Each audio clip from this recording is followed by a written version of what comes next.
Hello everyone. तो इस video में हम आपको बताने वाले हैं पार्ट 4 क्लास 12 का पार्ट 4 बौद्ध धर्म और जैन धर्म। ठीक है, आप लोगों ने पढ़ा होगा बौद्ध धर्म जैन धर्म, और ये चैप्टर बहुत ही इंपॉर्टेंट प्रश्न, यहाँ से बहुत सारे ऑब्जेक्टिव प्रश्न सब्जेक्टिव प्रश्न भी आते हैं। तो चलिए हम आप लोगों को बता देते हैं बौद्ध धर्म और जैन धर्म के कुछ बारे में कुछ क्वेश्चन एंड आंसर। तो अगर आप हमारे चैनल पर नए होंगे तो सब्सक्राइब एंड लाइक कीजिएगा। ठीक है, चलिए फटाफट से सब्सक्राइब कर लें।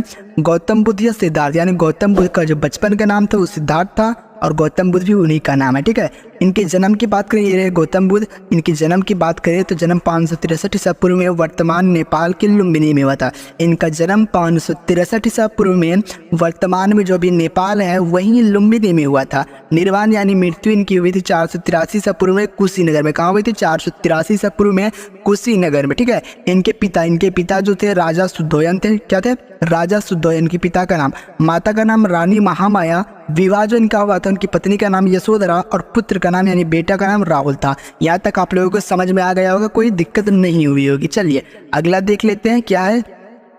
उसके बाद गृह त्याग। ठीक है, गृह त्याग 29 वर्ष की आयु में मतलब घर को त्याग दिए थे। ठीक है, घोड़ा कंटक था इनका और सारथी चन्ना। ठीक है, 29 वर्ष की आयु में गृह त्याग कर चले गए थे। ठीक है, चलिए उसके बाद क्या है, आत्मज्ञान या निर्वाण प्राप्ति के बाद गौतम कहलाए। ठीक है, आत्मज्ञान और निर्वाण प्राप्ति के बाद वो गौतम कहलाए। बुद्ध का जो मतलब होता है वह परिवित व्यक्ति होता है। ठीक है, बुद्ध का मतलब परिवित व्यक्ति, बहुत ही इंपॉर्टेंट सवाल है। ज्ञान प्राप्ति कब हुए थे? 35 वर्ष की आयु में ज्ञान प्राप्ति हुई थी। ठीक है, स्थान बोधगया बिहार में। बोधगया में से ज्ञान प्राप्ति हुई थी। ठीक है, पीपल वृक्ष के नीचे। ठीक है, 35 वर्ष की आयु में। चलिए अगला देख लेते हैं। ठीक है, तो फटाफट से अपने दोस्तों के पास शेयर करें। पहला प्रवचन वाराणसी के सारनाथ में मृग उद्यान में दिए। ठीक है, सबसे पहला प्रवचन। ठीक है, आगे क्वेश्चन, महात्मा बुद्ध ने सबसे पहला प्रवचन कहाँ दिया था? तो वाराणसी के सारनाथ में दिया। ठीक है, बुद्ध के प्रथम 5 शिष्य कौन कौन से थे? तो पहला कौंडिन्य, दूसरा बसपा, तीसरा अश्वजीत और चौथा भादिया और पांचवा महानमन। ठीक है, यहाँ तक आप लोगों को समझ में आ गया। फटाफट आप लोग कॉपी में नोट डाउन कर लें। ठीक है, और ये देखिए सबसे इंपॉर्टेंट प्रश्न इस चैप्टर का, बौद्ध धर्म के त्रिरत्न, बहुत ही इंपॉर्टेंट प्रश्न है। और ये आपके 2 नंबर वाले प्रश्न में या तो ऑब्जेक्टिव प्रश्न में जरूर पूछेगा। बौद्ध धर्म के त्रिरत्न थे बुद्ध, धम्म और संघ। ठीक है, बुद्ध मतलब पर्वत, धम्म मतलब बुद्ध की शिक्षाएं और संघ मतलब होता है समूह। ठीक है, चलिए बुद्ध के 4 आर्य सत्य। ठीक है, बुद्ध के 4 आर्य सत्य, दुख, समुदाय, निरोध, मार्ग। ठीक है, दुख यानी संसार में दुख है, समुदाय यानी दुख के कारण भी है, और निरोध मतलब दुख के निवारण भी है, और मार्ग मतलब निवारण के लिए अष्टांगिक मार्ग भी है। ठीक है, चलिए अगला देख लेते हैं क्या है।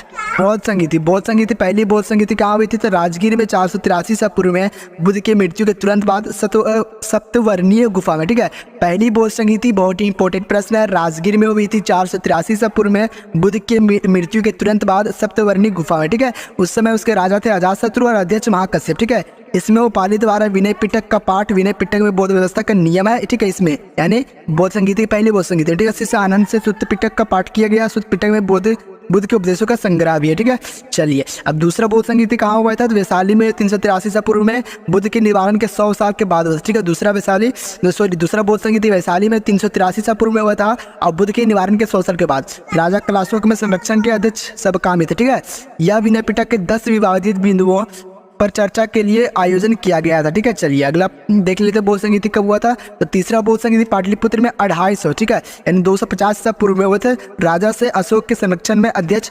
मोगलीपुत्र तिस्सा था। ठीक है, इसमें अभिधम पिटक का संकलन किया गया। ठीक है, चलिए देखिए त्रिपिटक, महात्मा बुद्ध की मृत्यु के बाद उसके शिक्षाओं का पिटक में संकलन के लिए 500 वर्षों के दौरान 4 बौद्ध संगीतियों का आयोजन किया गया, जिसमें 3 पिटकों का आलेखन हुआ। विनय सुत्त पिटक, अभिधम पिटक, इसे त्रिपिटक कहा जाता है।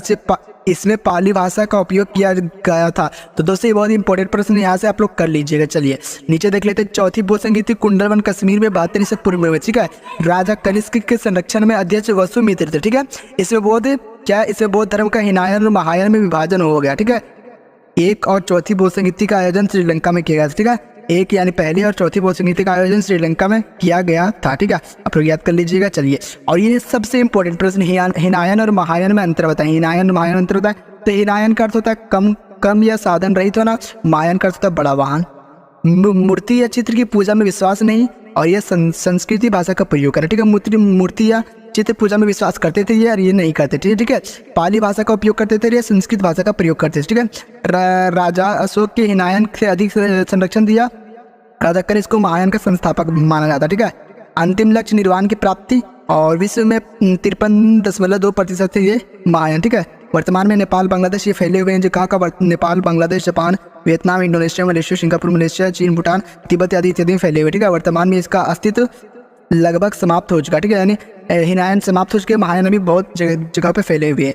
और देखिए बौद्ध धर्म के प्रतीक अगर पूछे तो जन्म जो प्रतीक था कमल एवं साढ़ का प्रतीक था, गृत या घोड़ा का प्रतीक था, ज्ञान पीपल वृक्ष या बोधि वृक्ष का प्रतीक था और निर्वाण पदचिन्ह का प्रतीक था। दोस्तों इस वीडियो में हमने आपको बौद्ध धर्म से रिलेटेड बहुत ही इंपॉर्टेंट प्रश्न आसान तरीके से समझाने की कोशिश किया हूँ। और इसी प्रकार का वीडियो हमारे चैनल रहता है, तो अगर आप नए होंगे तो सब्सक्राइब कीजिएगा, लाइक कीजिएगा, कमेंट कीजिएगा और अपने दोस्तों के पास ज़्यादा से ज़्यादा लाइक शेयर कीजिएगा। ठीक है, तो मिलते हैं अगले वीडियो कुछ खास चीज़ों के साथ। धन्यवाद।